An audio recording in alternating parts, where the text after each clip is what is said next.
새벽 5시 부엌에서 기름 튀기는 소리가 울려 퍼집니다. 형광등 아래 지친 얼굴로 전을 부치는 한 여성의 이마에는 땀방울이 송글송글 맺혀 있고 등 뒤로는 아직 깐깐한 창밖이 보입니다. 매년 이맘때면 반복되던 이 풍경이 지금 대한민국에서 빠르게 사라지고 있습니다. 여러분 믿기 어려우시겠지만 2026년 설 명절 차례를 지내지 않겠다고 답한 가정이 63.9%를 기록했습니다. 10집 중에서 6집이 넘게 차례를 아예 안 지낸다는 뜻입니다. 이 숫자는 전년도 51.5%에서 무려 12.4%포인트나 폭등한 수치이고 관련 조사가 시작된 이래로 가장 높은 수준입니다. 2025년 추석에도 차례상을 차린다고 답한 가정은 40.4%에 불과했습니다. 2016년에 같은 질문을 했을 때 74.4%가 차례를 지낸다고 답했던 것과 비교하면 불과 9년 만에 34%포인트가 곤두박질 친 겁니다. 500년 넘게 이 땅을 지배해온 유교 전통이 지금 눈앞에서 허물어지고 있는 겁니다. 도대체 무슨 일이 벌어지고 있는 걸까요? 이 이야기를 제대로 이해하려면 시간을 한참 거슬러 올라가야 합니다. 조선이 건국된 1392년 새나라의 통치 이념으로 유교가 채택되었습니다. 유교는 단순한 철학이 아니었습니다. 사람이 태어나서 죽을 때까지 어떻게 살아야 하는지를 규정하는 거대한 생활 규범 그 자체였습니다. 그 중심에 제사가 있었습니다. 조상에게 제사를 올리는 행위는 효도의 완성이자 가문의 정통성을 증명하는 의식이었습니다. 고조부모까지 사대를 모시는 사대봉사가 원칙이었고 설과 추석에는 차례라는 이름으로 간소한 제사를 별도로 올렸습니다. 양반 가문에서 시작된 이 제도가 조선 후기로 가면서 일반 백성들에게까지 퍼져나갔고 500년 넘는 세월 동안 한반도의 정신을 지배했습니다. 제사를 지내지 않는 집안은 그 자체로 불효자의 낙인이 찍혔고 마을에서 고개를 들고 다닐 수 없었습니다. 그런데 이 견고하기 짝이 없던 전통이 지금 뿌리째 흔들리고 있습니다. 그 첫 번째 균열은 가족이라는 구조 자체가 완전히 바뀌어 버린 데서 시작됩니다. 2024년 기준 대한민국 1인 가구는 804만 5천 가구로 전체 가구의 36.1%를 차지합니다. 10집 중에서 거의 4집이 혼자 사는 집이라는 뜻입니다. 1990년에 1인 가구 비율이 9%였던 것과 비교하면 34년 만에 4배가 넘게 불어난 겁니다. 3대가 한 지붕 아래 모여 살던 대가족 시대에는 명절이 오면 자연스럽게 할아버지가 제과이 되고 아버지가 충문을 읽고 어머니와 며느리가 음식을 준비하는 역할 분담이 이루어졌습니다. 그런데 지금은 그 시스템 자체가 존재하지 않습니다. 혼자 사는 28살 청년에게 사대봉사를 하라고 말하는 것은 현실과 완전히 동떨어진 이야기가 되어버렸습니다. 두 번째 균열은 종교의 변화에서 옵니다. 차례를 지내지 않는 이유를 묻는 조사에서 종교적 이유라고 답한 비율이 25.4%로 두 번째로 높았습니다. 유교 국가였던 대한민국에서 개신교와 천주교 인구가 빠르게 늘어나면서 제사를 우상 숭배로 보는 시각이 확산된 겁니다. 실제로 제사를 지내지 않기 위해 아예 종교를 바꾸는 사례까지 나오고 있다는 보고도 있습니다. 500년 동안 효도의 상징이었던 행위가 어느 순간 신앙의 적이 되어버린 겁니다. 그러나 가장 결정적인 균열은 세 번째에 있습니다. 바로 여성들의 목소리입니다. 한 기사의 제목이 모든 것을 말해줍니다. 더는 못해 엄마의 선언. 수십 년간 명절마다 새벽같이 일어나 수십 가지 음식을 준비하고 시댁 식구들을 접대하며 몸이 부서질 것 같았던 여성들이 이제 더 이상 참지 않겠다고 선언하기 시작한 겁니다. 2026년 조사에서 여성 응답자가 명절 기간 최대 부담 요인으로 꼽은 것은 시가 가족과의 만남이 29.3%로 2위였습니다. 생각해 보십시오. 명절에 가장 괴로운 것이 음식 준비도 아니고 교통체증도 아니고 시댁 식구를 만나는 것 자체라는 겁니다. 이건 단순한 귀찮음이 아닙니다. 수십 년간 누적된 구조적 불평등에 대한 폭발입니다.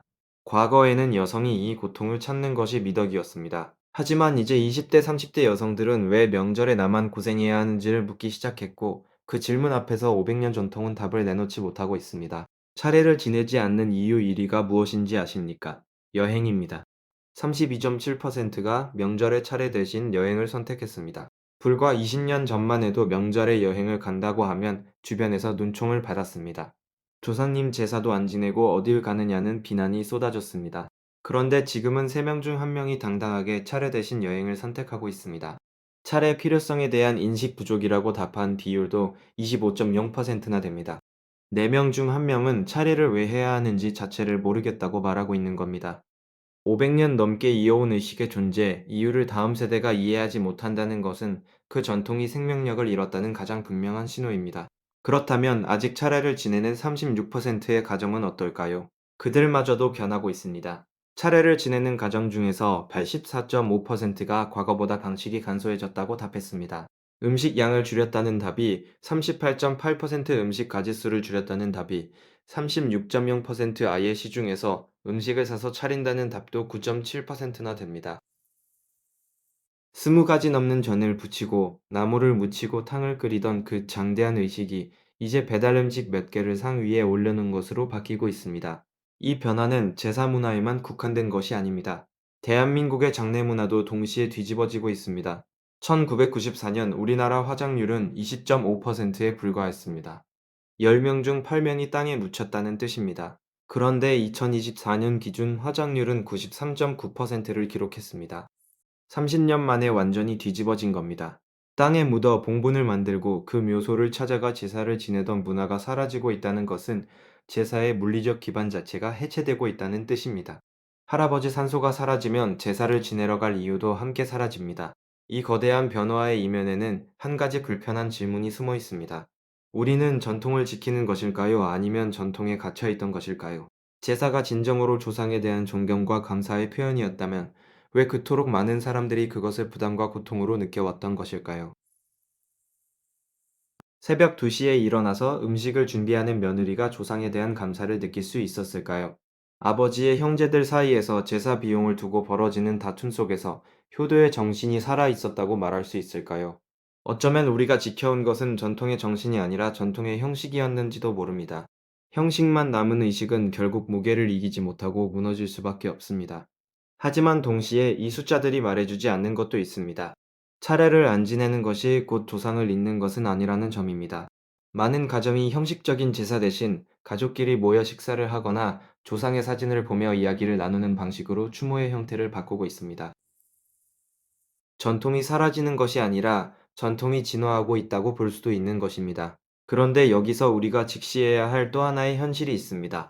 명절 귀향 계획이 있다는 응답이 47.3%에 그쳤다는 사실입니다. 절반이 넘는 사람들이 명절에 고향을 찾지 않는다는 뜻입니다. 차례를 안 지내는 것에서 한 발 더 나아가 아예 가족을 만나지 않는 명절이 보편화되고 있는 겁니다. 이것은 제사 문화의 소멸이 아니라 가족 유대 자체의 약화를 보여주는 더 깊은 신호일 수 있습니다. 1년에 2번 설과 추석이라는 구실로 그나마 모이던 가족들이 이제 그 구실마저 사라지면 언제 다시 모이게 될까요? 일본의 사례를 보면 이 질문의 무게가 더 무거워집니다. 일본은 우리보다 먼저 전통제사 문화가 급격히 약화된 나라입니다. 그리고 그 결과 무연사회라는 단어가 등장했습니다. 아무와도 연결되지 않은 채 혼자 살다가 혼자 죽어가는 사람들의 나라. 일본에서는 해마다 수만 명이 구독사로 발견되고 있습니다. 제사를 안 지내는 것이 문제가 아닙니다. 제사라는 형식이 사라진 뒤에 그것이 담고 있던 가족 간의 연결까지 함께 사라지는 것이 진짜 문제입니다. 2026년 대한민국은 지금 거대한 전환점 위에 서 있습니다. 500년 넘게 이어온 유교 전통은 분명히 무너지고 있습니다. 그 안에는 여성에 대한 불평등한 노동 분배와 형식에 갇힌 효도와 세대 간 소통의 단절이라는 정당한 균열의 이유가 있습니다. 하지만 그 균열 사이로 빠져나가고 있는 것이 단지 귀찮은 의식만은 아닐 수 있습니다. 조상을 기억하는 마음, 가족이 한자리에 모이는 시간, 세대와 세대가 연결되는 끈, 이런 것들까지 함께 흘러나가고 있는 것은 아닌지 우리 모두가 돌아봐야 할 때입니다. 전통은 박물관에 전시해 놓는 것이 아닙니다. 전통은 시대에 맞게 숨을 쉬어야 살아남습니다. 차례상의 가짓수를 줄이는 것도 좋고 제사 대신 가족 식사를 하는 것도 좋습니다. 중요한 것은 형식이 아니라 왜 우리가 모이는가 하는 그 이유를 잃지 않는 것입니다. 500년 전통이 무너지는 것이 두려운 게 아닙니다. 그 전통이 지켜왔던 따뜻한 것들까지 함께 잊혀지는 것이 두려운 겁니다. 여러분의 가정은 어떠신가요? 올해 명절에 가족과 함께 하실 건가요? 그 답은 통계가 아니라 여러분 한 사람 한 사람의 선택에 달려 있습니다.